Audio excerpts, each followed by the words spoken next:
సృష్టి నియమము పద్ధతి ఎలా ఉంటుంది అంటే ఒక జీవుడు మరో జీవుడి మీద ఆధారపడవలసిందే అన్నారు. ఈ సూత్రం అర్థం చేసుకుంటే జగత్తంతా ఒకటే పదార్థం అన్న విషయం కూడా అర్థం. ఎందుకు ఒక జీవికి మరొక జీవి ఆహారం అవుతుంది అంటే మొత్తం అంతటా ఉన్నది ఒకే పదార్థం, కొత్తగా ఎక్కడి నుంచి పదార్థం పుట్టదు. అందుచేతనే మనం హింసను తగ్గించగలం కానీ నివారించలేము.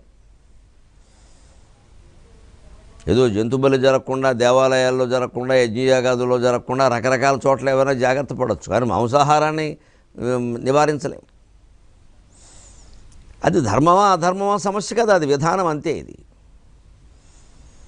అందుకే దాన్ని నియంత్రించారు పూర్వకాలంలో.